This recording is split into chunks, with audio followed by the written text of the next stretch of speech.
Welcome everyone to this chess video. In this one we have an entirely new series that I'll be starting, but essentially it's going to be free chess coaching.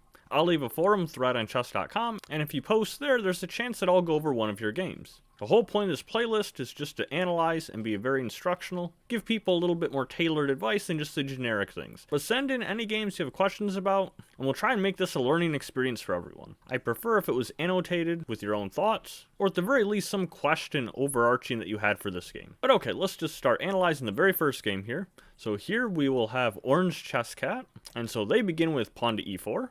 The opponent plays e5, pretty standard so far. Knight f3, looks good. Pawn d6 was played. This is a slightly more passive opening, but it's a solid opening that black can choose from. I'm sure most people are familiar that instead of d6, very common is knight to c6. Some players will even play the Petrov's defense, which is knight f6. This pawn is not exactly free. I can show real briefly the main line with that. After the pawn is taken, the main line is d6, and then this knight has to come back. And then black captures this pawn, and it's just a very different opening. But returning back to the real game, this is all pretty solid. d3 was played, which I think is a fine move. I think a little more ambitious is to really go for the center. Play pawn d4 and really fight for the center. Of course, these four squares are the most important squares when you're starting in the opening. It's just something that's generally really good, especially if you can get a pawn duo in the center. But d3 was fine. Knight f6 was played, pretty solid so far. Bishop b3, I like this. It's really good for opening principles. And now knight a6 is played. And of course, we're a little bit more focused on analyzing for the white side here, but I'm going to analyze mistakes that I think for both white and black. And although this isn't an outright blunder, it's a little inaccurate. At the very least, this knight isn't really doing much on the edge of the board. I think better is just knight c6, and then it's controlling a little bit more of the center. So when the opponent does something like that just neglects opening principles, if you can't really punish it immediately, like this knight being misplaced in the edge of the board, you can just ignore it, and then play normally from here. So knight c3, I really love this, just continuing piece development. That's a little strange, just seemingly giving up a free pawn. Let's see if Orange Chess Cat finds it. Alright, so we get a free pawn, looks good for white. And now h5, okay, so this is, they've already pushed b5, now they're pushing h5. I mean, the fact that they've pushed this, not only do they lose a pawn, but now this whole structure on the queen side is a lot less safe for castling. You would love to have a pawn here instead of a missing pawn in the b file. And now you can't really castle kingside too safely because there are already advancing pawns on this side.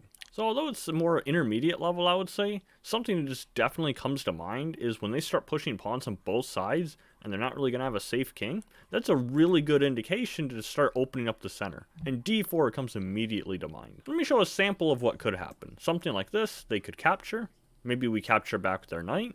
And let's just say they try and get castled. We'll just prove the fact that they're not going to be able to get castled safely. Say they try blocking with the bishop, that would drop the knight, and going back, if they just move their king, they've permanently lost castling rights. And I think already we have an annoying move like knight c6. Castling is a really good alternative too, but the point being their king was stuck in the center, and we're just trying to relentlessly bring that king out and maybe get an early checkmate. But okay, returning back to the game, we'll see what was actually played. Okay, so you actually played d4, so this is wonderful. I wasn't sure that would be played because a lot of players will play d3 and then feel they've committed to that move and they don't want to push a pawn again. But I like this. d4, going after the center, even if it took one extra move, super in favor of this. Okay, g5, they're just insistent on pushing those pawns. Knight captures, that's completely fine. We're up by 2 points now. They start fighting for the center. There's a little bit of tension there, but we're still good. If you're unfamiliar with this pawn formation, this is known as a cross lever, and you can learn about it in this chess video here. I'll have it linked in the video description. But in that formation, there's going to be a lot of tension, usually pawn exchanges, and indirectly that'll open up lines. That tension is very short-lived, but when you open up lines, it usually favors the side with better piece development. In this case, white has 3 pieces fully developed. Black really only has 1. I guess you could sort of count this knight, but on the edge of the board, I'd be hesitant to count it. And so really, it's like 3-1 that white is better in piece development. So this cross-lever formation with the pawns will probably actually be a favor to white. If d captures e5, I like that. Knight captures were super good here. And okay, so we had bishop d3. Obviously, you can see by the computer, that's a blunder. It just forgets about this knight, continuing to bring pieces out, probably intending to get castled, which is pretty good. You just have to be a little aware that sometimes their pieces can move back. But yeah, instead of bishop d3, I think probably just take the knight, then you can develop the bishop and do pretty well. Okay, so they did not see this, and they sacrificed their knight. I would just capture, and then we're probably fine. Okay, so it was bishop in the game. Okay, and they miss it. So now we can block with c3 and attack their bishop, and that'll give us time to save the knight. c3 was found. They bring their bishop back. And yes, we saved the knight. Okay, good. I can breathe a little bit easier again. Bishop g4 develops. I think we're back in the game. We're up by 4 now. White is doing pretty well. Okay, that was a little turn of events. That kind of thing happens. Sometimes analysis, things are a little more clear than in the game.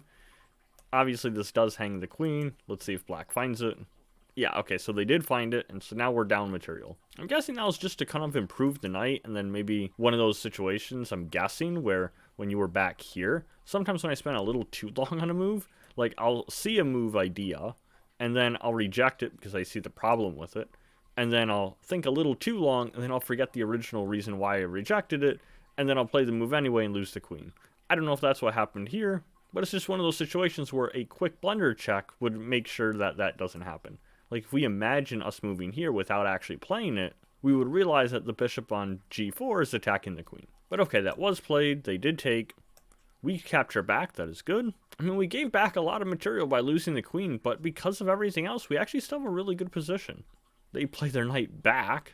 This is just really strange. Very common in a lot of lower rated games. You'll see a lot of pieces back on the back rank. Almost always this is a bad sign. Black literally has nothing developed here. White has at least 4 pieces developed. I'd count the rook as 5. And when they castle, that's kind of 6 because the castled king counts as a piece. And this rook would be here, which is actually a really good open file. And that would complete everything. We would have all 7 pieces remaining fully developed, which is way better than black's 0. Now there was castling. I like that move a lot. Knight d7. I don't really understand where this knight is going. If it goes here, it walks into a pin. I'm wondering if this knight is actually going to c5, which, if you recall, this knight was actually on a6, so maybe it could have gone there sooner. We have knight c6 attacking their queen. They do find it, so they move their queen away.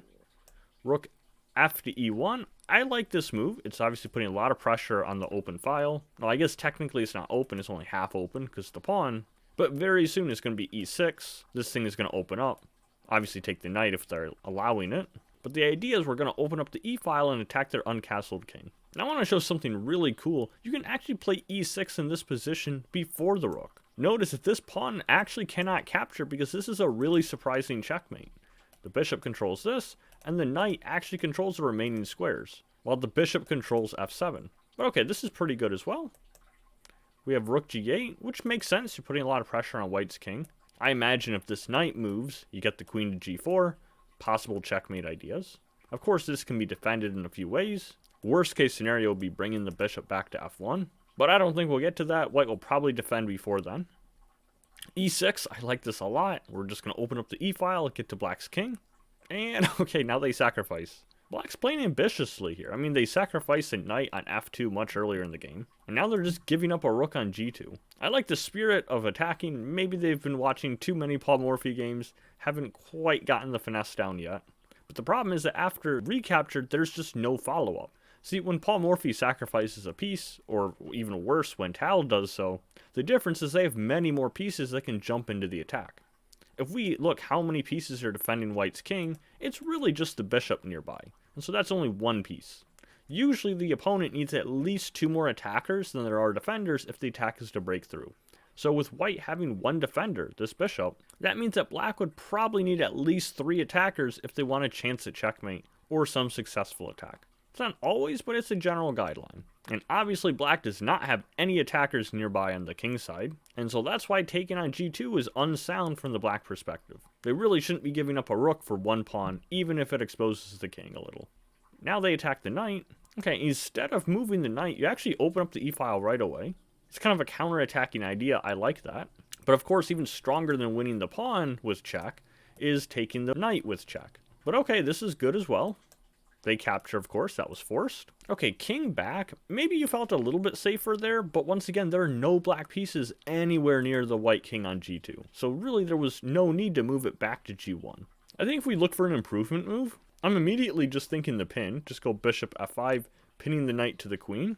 And even if the queen moves somewhere, we might even just trade the knight for the bishop anyway, because we're up material. We are up by 2 points right now, and of course trades will usually help the side with more pieces. Now they'll take our knight on b5, and unfortunately we've given up the material again. Okay, so obviously trying to capture back, I feel like it was kind of like an obligation that they captured us, we must capture them. But now our bishop is so much more out of play, and the goal was really attack their king. Just look how open black's king is. And as scary as that looks out in the middle of nowhere, it's actually completely safe if there's no white pieces to attack it. So instead of grabbing the pawn here, even though it did take our knight, I would like to get more pieces into the game. Maybe something like bishop d4, looking this entire diagonal, and then maybe the rooks can slide over something like this, and then we put a lot of pressure on that king. Material really only matters if you trade to an endgame, but if you can checkmate their king earlier, it doesn't matter how much they're up, the game ends because you've won by checkmate. It's actually pretty instructional to show the top engine move here, which is knight to f6. Not only would that have prevented the pin idea, because of course the knight is no longer there, and so the queen is just free to move and there's no trade, but the real value of knight f6 is it adds one defender near the king, because this king was so exposed, it really needs that defense. The king had 0 shelter, and now it's got 1 piece defending it, which is still not good, but it's better than having nothing. But okay, returning back to the real game, black goes after the a2 pawn. I think rook captures d5, just gets the pawn back. I don't really care about this, I'm going after their king. I can put up a variation just to show. And then a pretty natural move without a tactic is just bishop c4, put the king in a line for a possible discovered check. And if you do find the tactic, it's actually rook captures d7, even better, because then you'll win the queen immediately due to the knight fork. The king will move somewhere, and then you get your choice of which piece to take with. But okay, it was rook to d3 was played, probably intending a rook lift and attacking their king, so I like that idea. Of course, I prefer it was taking the free pawn and then doing it, but this is alright too. They capture here, and there's also one other benefit of if the rook was here, it would actually defend the bishop. But now our bishop is under attack, and okay, now you play rook captures d5, I still like it, we're defending the bishop, everything is fine. We're down a little bit of material, 1 point, but their king is extremely open. So even though we're down material, I feel like we have chances this game. Okay, knight b6. That doesn't look like a bad move. It attacks your rook, so I think you just have to move your rook somewhere safe and you'll be fine. But here the engine has 1 move, which even I didn't really see at first. This is just a crazy line, so I'll show it. But it's actually a forced checkmate coming up if black is not careful. It starts with knight d8 check, a very strong looking move. And if they don't sacrifice their queen, then the king is going to move. You know, don't forget the rook was on the e-file. Then rook to g5 check. The king moves over. Knight f7 check. Force to h7. Bishop d3 check.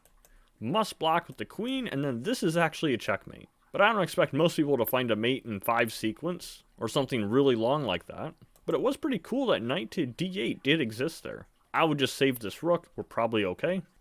Okay, but you moved it in a place where the queen could take it, so obviously just forgot about that. It is a check, so it is forcing. We have to be a little bit careful where they can go.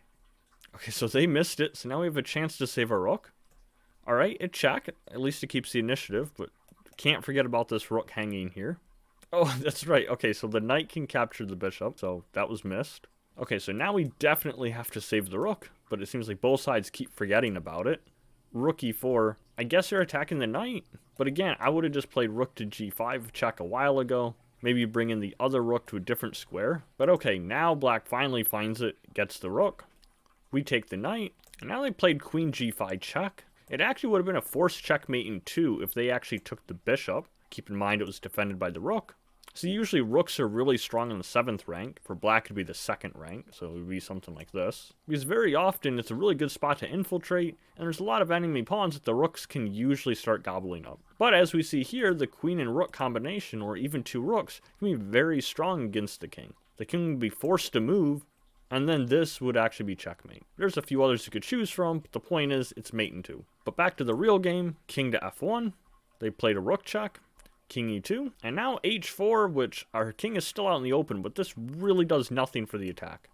In fact, you could actually win this, I think, because the bishop is still defending it. Then again, I'm noticing if you capture here, they might have this. It's a check, and they might win the knight. So maybe instead of capturing with the rook, maybe capturing with the bishop is better. But I don't know, h4 just seemed like a waste of a move that black played. rook e4. This actually came into the thing I mentioned here. There's this queen check, and then they're able to actually win the knight. Can't block with the rook because then they would just take the rook. I'll just put it on the board just to show. You could just take the free rook. And if you move your king somewhere, they can just grab the knight. But okay, they don't find that. They play this rook check instead. The king comes back to e1. f1 was a smidge better, and we're about to see why. Or maybe we're not. Okay, and so white captures the queen, and then black resigns. Okay, let me share what could have happened.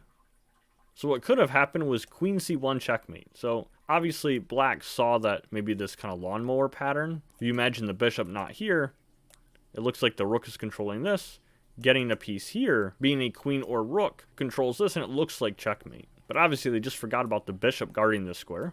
So going the other way, because it's a queen and not a rook, black is not forced to go up and down. Queen c1 would have been checkmate. Now, I wanted king to f1 slightly better, because against this check, now our king can come up. We're still in really bad shape, but at least we're not getting checkmated. Okay, that was kind of a roller coaster, but it's something that we can learn from. So overall, I think you played really well for your rating. I think you're going to definitely go up. The fact that you're under 200, I think that's a short-term thing, because you followed opening principles really well. Kind of go through the game really briefly again. Kind of see the main points that I mentioned, because all this was good opening principles for the most part. You just kept grabbing pawns, which was good. This bishop, I think, was the first move that was kind of a big problem. They didn't capitalize, because they ended up sacrificing their own knight. But here they could have taken your knight. You can't take back, because then they win the bishop. So I think not playing bishop d3 would have came to mind if in this position, you just kind of took stock of what pieces are under attack, or potentially could be. And this knight is protected, but it's also attacked, and then it's got the other attacker. So in your mind, you should be a little bit wary that this knight is a little bit loose. Very similarly, this knight out in the open could be vulnerable to tactics. Right now, it is defended by the bishop, but that is it. It's not a bad thing to have pieces developed and protected by only one thing, or in some cases protected by nothing, but you have to have a little awareness in the back of your mind of those cases, because very often those are the weakest pieces that the opponent is going to win in some tactic. Much safer are pieces that are defended by pawns or multiple pieces, but probably a pawn is even better because they're of the least value. I'll only skip through the game here, and then obviously go to the move where you lost the queen.